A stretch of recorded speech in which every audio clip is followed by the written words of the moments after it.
Welcome to another edition of Close Mode, the Enterprise Sales Show. I am Brian Dietmeyer, CEO of Close Strong, and today I'm really lucky to be here with Justin Otley, who's the VP of Global Sales Development with TalkDesk. And if you're not familiar with TalkDesk, they help organizations deliver customer service that drives growth and improves the bottom line. Justin, welcome to the show. Brian, great to be here. Thanks for having me. So we started chatting about something that I feel like lately I've been hearing more about. People are frustrated with the AE-SDR process and kind of the handoff and how the organizations work together. So I thought it would be cool to talk about that today. So before we start with what good looks like, what are the mistakes you see people making with that handoff today? Yeah, that's a good question. So I think it starts with not enough of it is documented, defined, and enabled. So the process of how it should work, of what the AE should come prepared with, of what the SDR should come prepared with, right? Like for the daily, weekly meetings, how the handoff process works, like from a meeting to an opportunity. Not enough of that is documented. So I think that's the biggest mistake, right? One of the next ones I see, we recently, one of my SDR managers and I, Parker, he had actually put together what he calls the 3 styles of how an AE works with an SDR. So there's the hands-off approach, there's the supervisor approach, and there's the team approach. So the hands-off approach is essentially what it sounds like, right? There's basically zero guidance, no context, just bring me meetings, go wild in my accounts. Here are the do not touch accounts, right? Go get me with the CIO, all that kind of stuff. It's like, okay, got it. Then there's the supervisor approach. And that is one of the quickest ways to, one, burn out your SDR, and 2, ensure that meetings are not coming to you and they're going to your peers, right? And that's essentially what it sounds like the supervisor approach is, a little micromanaging and almost managing the relationship like a boss and not a true partnership with the SDR. And then there's the team, right? And we can go into that later, but that's truly defining what good looks like, what each party should come prepared with, what are those expectations for each other, how we do this thing the right way. Got it. So yeah, so the first 2 were sort of like not ideal, and the team is ideal. And so how do you map that out? Because I'm thinking through as you're talking about it that if you're mapping out what's happening, you're not mapping out best practice. How do you figure out what best practice is? I think it starts with greatness diagnosis, Yeah. right? Like we've heard of issue diagnosis. This is greatness diagnosis. So you need to go study and interview your best SDR AE pairings. So you have to define who these pairings are across the org. And the beauty of it is once you start to get these different pairings, you'll realize, they have different sets of strengths. So it's not necessarily all of them are setting the most meetings. So like you might have like your best prospecting pairing, right? You might have your best outbound pairing. Like these are the pairings that are setting the most meetings. But what about the ones that are the best converting and have the highest execution rate on these meetings occurring, right? Like the highest conversion rate going into pipeline. Which pairings are generating the most pipeline? So once you define who these pairings are, you need to have, we like to set up essentially like 1 to 2, like 1 hour long interview sessions where we go deep, real deep.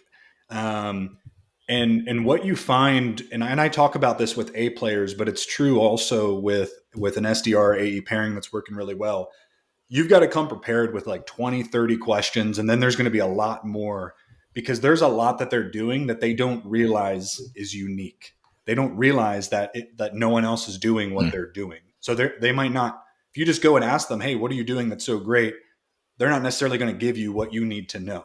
So some of the questions that I like to ask is like, first and foremost, how many one-on-ones do they have scheduled per week, right? What does the agenda look like for each one-on-one? What do they cover together on these calls, right? What are they tracking and discussing daily and weekly? How do they decide what's working and what they should double down on versus what's not and whether they should stop or tweak something? And then another one is, how often are they talking outside of their one-on-ones? Because this really should be a daily communication between these two. And we'll talk more about that. But, what are their expectations of each other for these one-on-ones, for the day-to-day in the role? What is their process for defining what accounts they'll focus on, who they'll target, how, and with what messaging? That's a big loaded question that has like 10 to 20 subsets underneath of it, right? Like, what are their favorite methods for co-prospecting accounts together? Are they multi-threading accounts together? Oh, they are? Perfect. How? Exactly how? What are they doing? Each person, what is their process, right? So do they schedule pre-calls, like prep calls before every discovery call? And if they do, how are they running those? And who's coming prepared with what? And then do they have post calls after each discovery call? If so, right, how are they running those?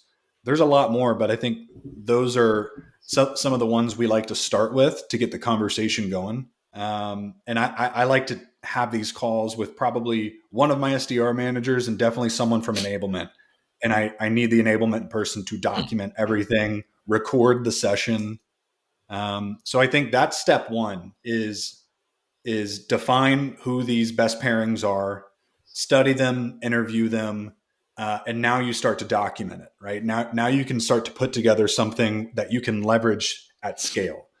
And so we went through this process at the end of last year, and we did probably close to 10 different interviews. 3 or 4 of them were really in depth, and we had to do like 2 to 3 parts. And we ended up creating this one pager, this SDR AE relationship framework one pager.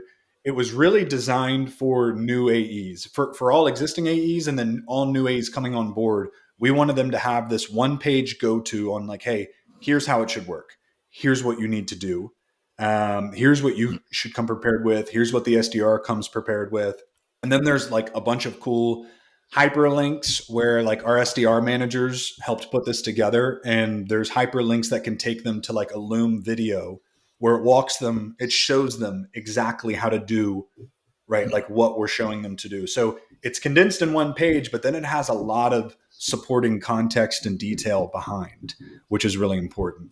Right. So I think, after we created that one pager, then we started leveraging it for all of our new onboarding sessions, for all AEs, for all SDRs. We even did some big company all hands enablement calls, and I think the key with that also is making sure it's like a very minimal slide deck, especially when you know who your audience is. If it's AEs, like you need to keep this to really just a few slides. Like we have like, I think 4 slides that we leverage on this deck, and it's designed to be very open forum, collaborative. And then after we rolled that out, we even took it a step further and started meeting with every sales leader. We would jump on their team meeting and drill it in like another layer to make sure it was very understood and people started actioning against it. And so then we could start to measure the success that was happening across the board. It's that so helped clarify it for me, because I had a slightly different idea of what that diagnostic process looked like, and I mean that's it's kind of a heavy lift up front. But my follow up question was going to be about scale, but I think eventually you said you got it down. All right, here's best practice by one page, and that's how you scale it, right? Is that what I heard? Yes, definitely. Okay. And the other thing we started doing was once we got it condensed to that one page, we even took some of those best pairings and we had them lead the enablement. Yeah.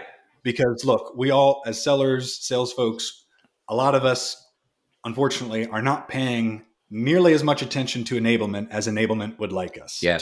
And there's a lot of reasons for that. But if enablement's doing a really good job at defining what good looks like, and then we have the best of the best teaching the rest, that's going to create buy-in for me. That's going to create buy-in from the rest of the folks. That's going to create a little bit of FOMO. And that's how we start to see people take action on these and actually apply it versus, attend one training, be present for about 40% of the time, and then it's just gone the next day. Yeah.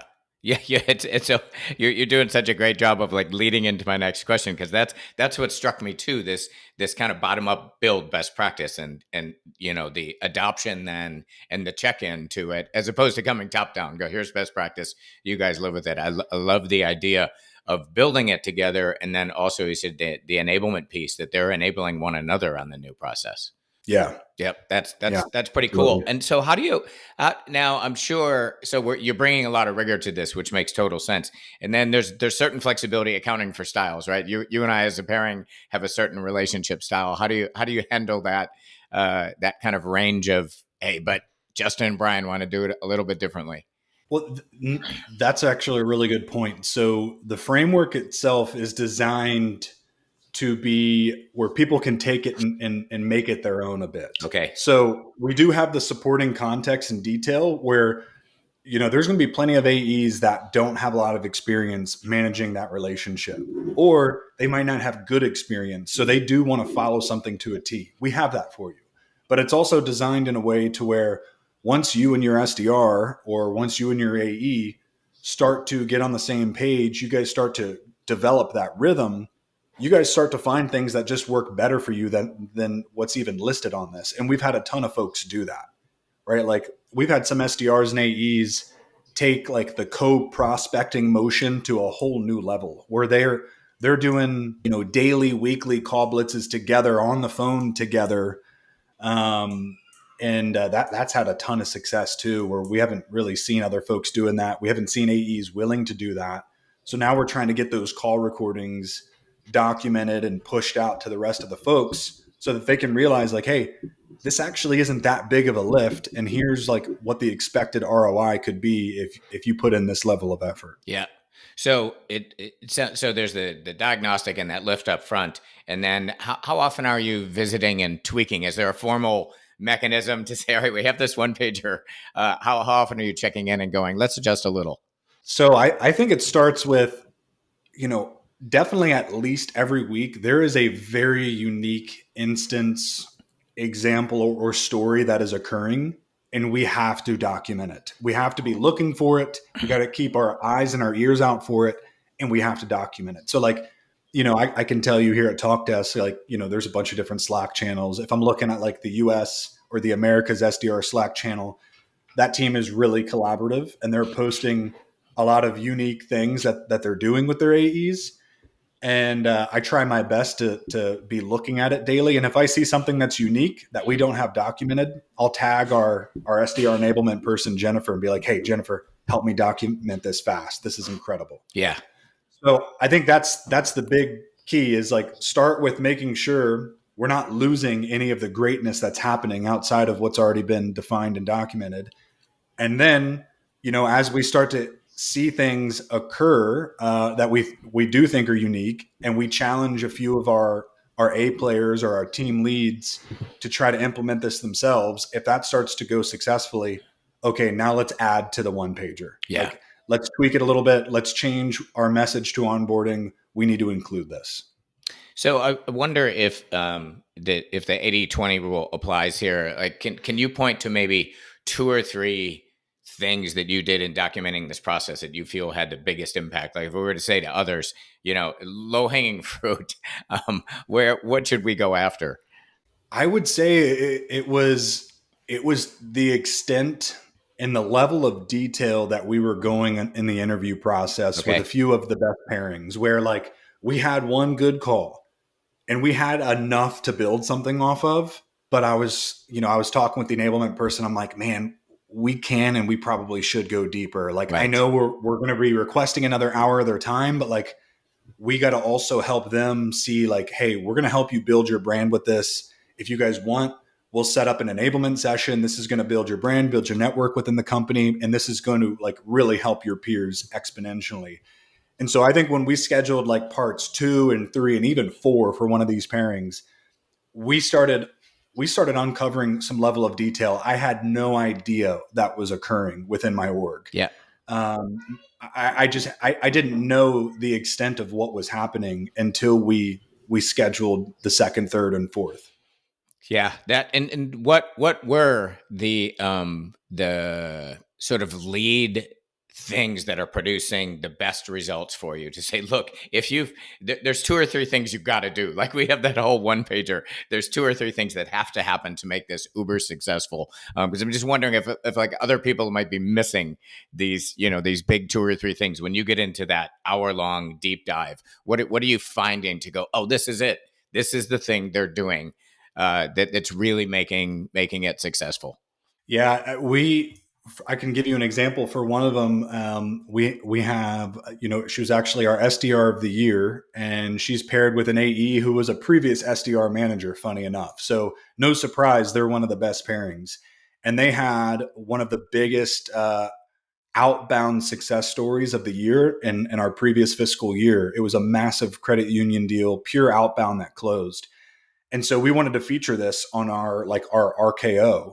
And we wanted to set up that session. So we started scheduling these interviews and going deep. And the first interview, it got back to like what I said, where we got some of that information where it's like, okay, this is pretty cool what they're doing. I still can't tell what's unique. So then we went a layer or two deeper, where we had to almost do separate interviews with them so that we could understand their full process. Wow. And then it was that extent where we realized how much time these two were spending on their list building process, like probably hours more. It was a much greater priority and focus for them than really the rest of our org. How much time they were building, creating the list, scrubbing the list, ensuring like accurate contact information, ensuring that there was like pieces of research information about each individual on the list. I think that was a big one. The other one was we knew how often they said they were referencing each other in emails and phone calls. We didn't realize it until we basically said, hey, send us all your emails. So we basically collected all their chains for this one deal. And it was true, like right from the very beginning, every email that the AE was sending, he was kind of taking the high approach. So he was above the line, like VP and up. He was copying his SDR, Madison. And Madison, for every outbound email she was sending, she was copying her email. And then the two of them would follow up on each other's emails every 2 or 3 days. They were doing the same thing through LinkedIn. They were having these co-prospecting sessions over the phone where they'd jump on a Zoom together, and they'd be making dials together live.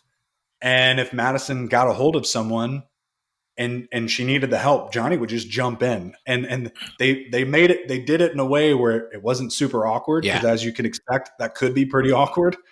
Yeah. But they made it work. So that was a couple of the other pieces. But then some of the more like commonalities was like, okay, these two are talking every day, 2 to 3 times a day. They've got 2 meetings scheduled per week, where, the first meeting is a lot more on, it's like, it's the planning. And the other meeting is on Friday, which is more the co-prospecting. So the first meeting of the week is really like account delivery and planning. The AE is bringing, 5 to 10 accounts that they want to focus on, contacts that they've identified within the accounts, context about the accounts and of these contacts, why they want to target these contacts. And the second meeting of the week, which we always say is optional, but some folks do run with it, that's where they're kind of reviewing progress, right? They're sharing their successes and learnings. They're mapping out accounts together. They're building the list together.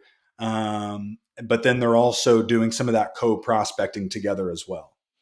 Yeah, it's something that comes to mind. I remember reading this about account planning a while back. It's the dull and determined effort that drives brilliant results, right? And that's So well said. this it's a lot of work, but yeah, that's where the magic comes from, right? It's the magic comes from the detail. Let's talk a little bit about success metrics, like leading and lagging indicators. What have you seen move in both the sense of leading and lagging as you improve this process? Yeah, it's a good question. So one thing that we've built out and we're continuing to refine is I don't want to just have like a set of like dashboards and data that I can measure each relationship with, each pairing with. I want them to have their own individual dashboards that they can be looking at their data together, where they're tracking and measuring, refining and improving. So some of the stuff that we have them measuring and that we're trying to also create is, right, like contacts added to a sequence per day, per week, number of accounts engaged. You're right.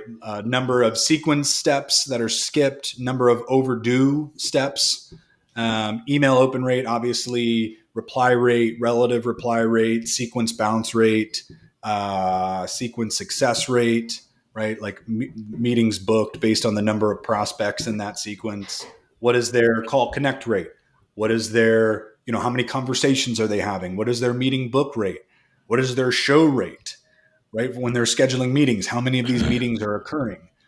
Of the meetings occurring, what is the conversion rate as to like what's going into pipeline? We're trying to measure that one really close right now. Obviously, pipeline generated month over month, quarter over quarter, pipe coverage, and then also making sure we're being very transparent about the daily, weekly activities from the SDR, mainly non-automated touches. That's what I want us to focus on. Like, okay, yeah, like you sent 600 emails last week. Cool. What about the non-automated touches, right? The phone calls, the social touches, some more like relevant, personalized messages that they had sent out. Um, yeah, I would say that's a lot of what some of that we're tracking today in a good way, some of it in a very manual way. Others we're still trying to build. Yeah. But that's the ideal state, everything I just listed out.